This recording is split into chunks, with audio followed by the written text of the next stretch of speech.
Joseph Campbell, the great comparative mythologist, said that revolutions aren't about breaking something.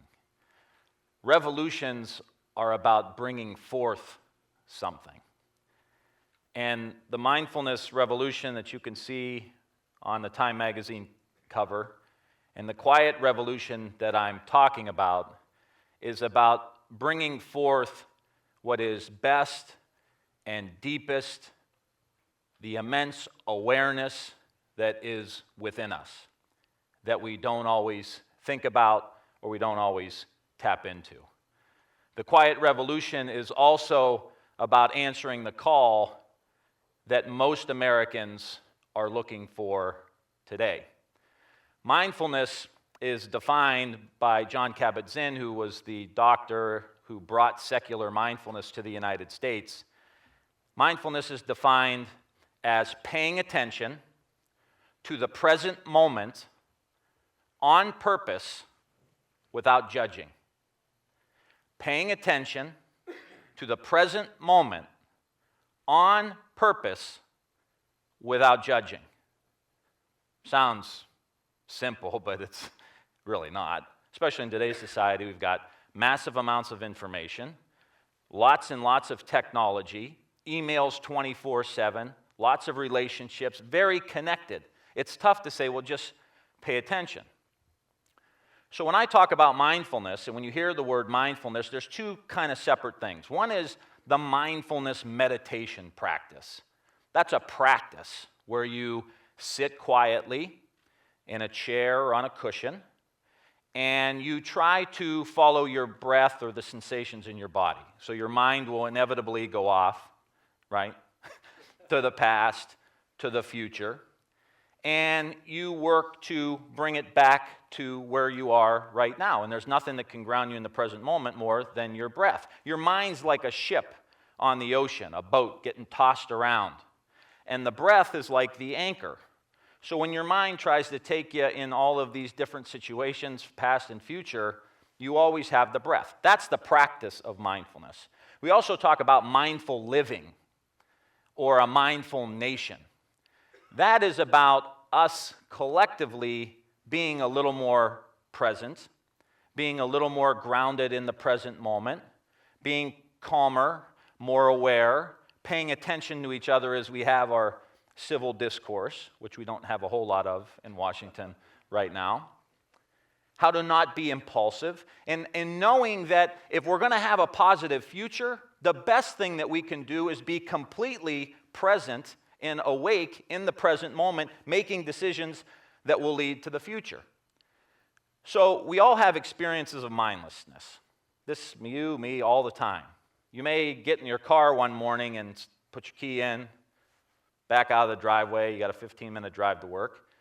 You show up at work, pull in the parking lot, park the car, and you think to yourself, how the hell did I get here? You ever do that? Daydreaming the entire time. That's being mindless. You ever walk in the room, introduce yourself, hey, Jimmy, how you doing? Good. You see that guy 5 seconds later and you go, what's his name? I forget. Weren't paying attention when someone responded.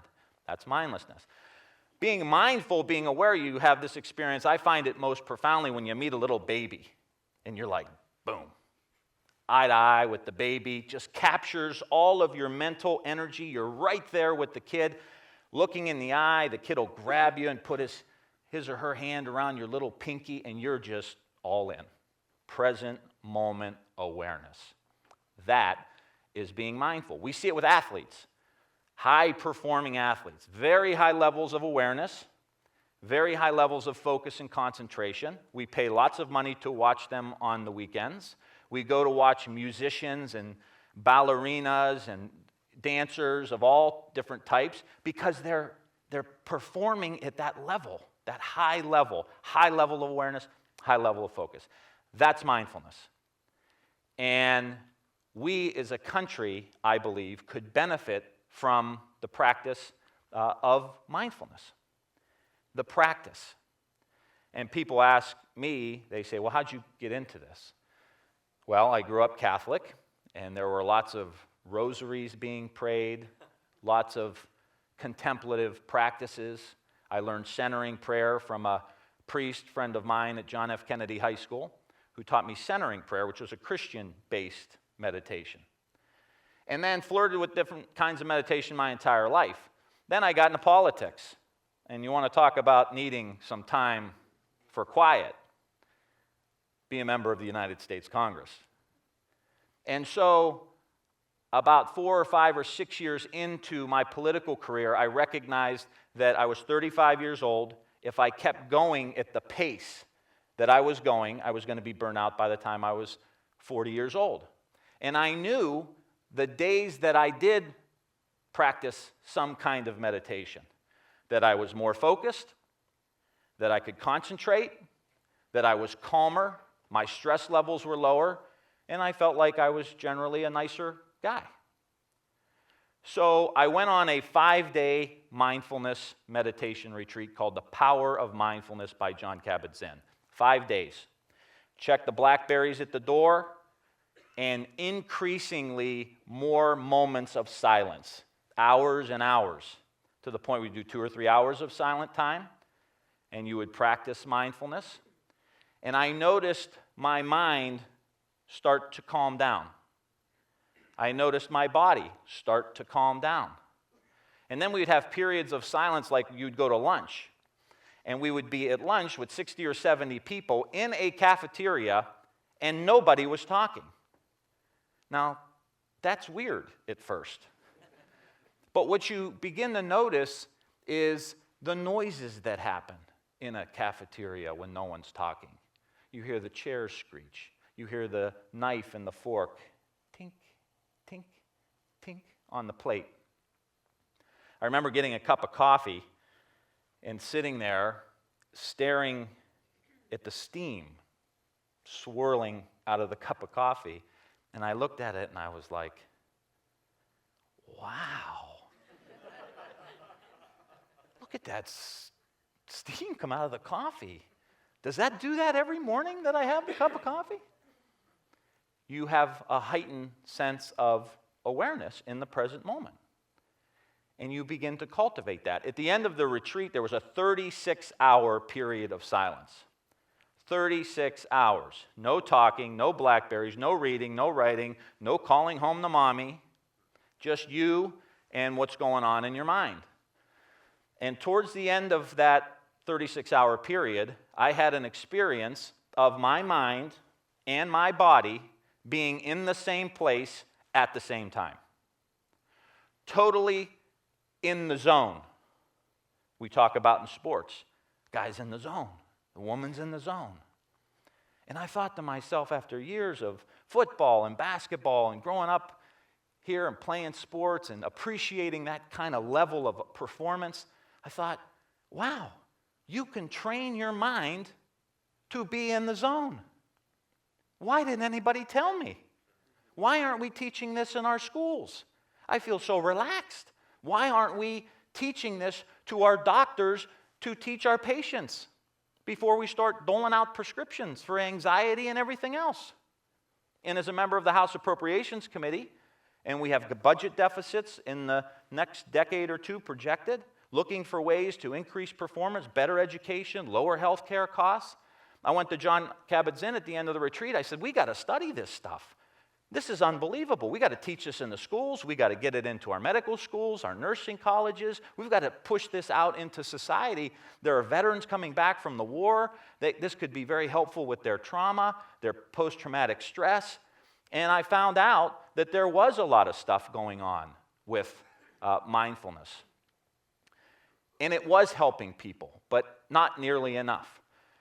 So I left that retreat, and I basically was inspired to write a book called A Mindful Nation, in which I highlight the pioneers in the field of mindfulness, the scientists from University of Wisconsin and Harvard and Yale and University of Miami and Stanford and UCLA. The best institutions in the country and in the world are studying this and getting amazing results. You know, you may think, I don't know, I'm more mindless than I am mindful. So what can I do? Am I damaged goods, or can I help? Can I improve? And I stumbled on the field of neuroplasticity. You know, you probably were taught, like I was taught in school, that if you're going to learn a foreign language, you better learn it when you're really young because your brain gets hard when you get older. Yes. So learn it when you're young. Well, it turns out that that's not true. It turns out that your brain is always changing based on the experiences you are having. And we create adults into their final days, create 5,000 to 10,000 brain cells a day, new brain cells. Your brain's always changing. We know this in education where they say 75% of what a child learns is based on modeling, based on what they see, the experiences that they are having. They embody that, and they create neural pathways in their brain, and your brain changes. If you learn a musical instrument, you learn how to play a guitar, your brain is going to change in certain ways to allow you to remember how to do that and to perfect that skill. We can train our brains to focus, concentrate, and pay attention. There's one study with our brain, which I want to show you. That's our brain, that's our amygdala. That's the old part of the brain. The old part of the brain is fight or flight. A bear's coming to get you, a car runs through a stop sign, boom, amygdala. Fight, flight, or freeze. When the amygdala gets really activated, it prevents your prefrontal cortex, which is up by your forehead, where we have all our executive functions. It prevents your prefrontal cortex from working. Your prefrontal cortex handles your decision making, your attention span, your working memory, all the things you need to learn in school, and all the things you need to be a civilized human being are in your prefrontal cortex. The amygdala is great, you need it at certain times, but in today's society, there's so much stress, so much pressure that we have people who have constantly activated amygdalas, and so their prefrontal cortex isn't working properly. So one study from Harvard showed us that after just 8 weeks of a mindfulness-based stress reduction course, a part of your amygdala that handles all the stress actually shrunk because it wasn't being activated as much because you were handling your stress better. Your brain can change. So I say, why don't we teach this to our children in our schools? Teach them mental discipline. Teach them the ability to focus and concentrate. And when you are focused and concentrated and you're in the present moment, you're going to see suffering in the other person and you're going to become more compassionate. You're going to be more empathetic. And tests are bearing this out. If you look at what's going on in healthcare, we know that very high levels of stress cause inflammation. And inflammation in our body causes heart disease, high blood pressure, type 2 diabetes, ulcers. So before we start doling out billions of dollars in prescription drugs, and I'm not saying we need to get rid of them, we're certainly going to always need that. But before that's the default position, why don't we say, teach our doctors in medical school, hey, try this for 20 minutes a day for a couple weeks, then come back. If you still have high blood pressure, we'll talk about medication. But it shouldn't be the default position. You think about the kids in the schools, living in tough neighborhoods, violent neighborhoods, domestic violence in the homes, and we wonder why in some of our high schools we only graduate 40 or 50% of the kids.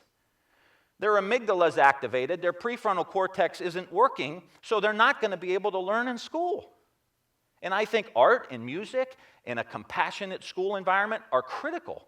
This can be another tool that you can give a kid. I don't know if we're going to be able to end poverty. I don't know if we're going to be able to reduce violence in all of these neighborhoods, but I do know we can give these kids the skills they need to take care of themselves and to be able to go into the world and function effectively. And I do know we can teach people how to participate in their own medicine, in their own health care, by teaching them these skills. Slow down, focus, present moment awareness. I have met veterans who have benefited from this. I've been in sessions with Vietnam veterans who have been profoundly helped by these kind of practices. And what they say to each other is that we need to tell the next generation of veterans they don't have to wait 40 years before they have to let go of all of the suffering and the pain that they carry with them. This can be very helpful for all of us as a nation. And our society will begin to function differently. We'll start to see how things are interconnected. We'll start to listen. We'll have a better civic discourse. We'll pay attention and try to find solutions in a healthier environment. Just like mindfulness acts as a cooling agent to stress for our bodies, it can act as a cooling agent for the stress of our body politic. And we've been having some of these same discussions year after year, decade after decade, about how do we address the issues in the United States. And I want to share with you a quote from 1968 that signals how long we've been talking about some of these issues and how we have to reconnect with our basic American values if we are to move forward. This is from Senator Robert Kennedy in 1968 during his very brief presidential campaign. Too much and for too long, we seem to have surrendered personal excellence and community values in the mere accumulation of material things. Our gross national product now is over $800 billion a year. But that gross national product, if we judge the United States of America by that, counts air pollution and cigarette advertising, and ambulances to clear our highways of carnage. It counts special locks for our doors and the jails for people who break them. It counts the destruction of the redwood and the loss of our natural wonder in chaotic sprawl. It counts napalm and counts nuclear warheads and armored cars for the police to fight the riots in our cities. It counts Whitman's rifle and Speck's knife and the television programs which glorify violence in order to sell toys to our children. Yet the gross national product does not allow for the health of our children, the quality of their education, or the joy of their play. It does not include the beauty of our poetry or the strength of our marriages, the intelligence of our public debate, or the integrity of our public officials. It measures neither our wit nor our courage, neither our wisdom nor our learning, neither our compassion nor our devotion to our country. It measures everything, in short, except that which makes life worthwhile. And it can tell us everything about America except why we are proud that we are Americans. If we can slow down, be present, and recognize that the answers to our country's challenges aren't out there somewhere. They're in here. They're in us. And we need to slow down enough and pay attention enough so that we tap into the immense awareness and power and creativity that lies in us as human beings. Then we can address the challenges of the United States. And we can move from a politics that is transactional to a politics that is transformational. Thank you.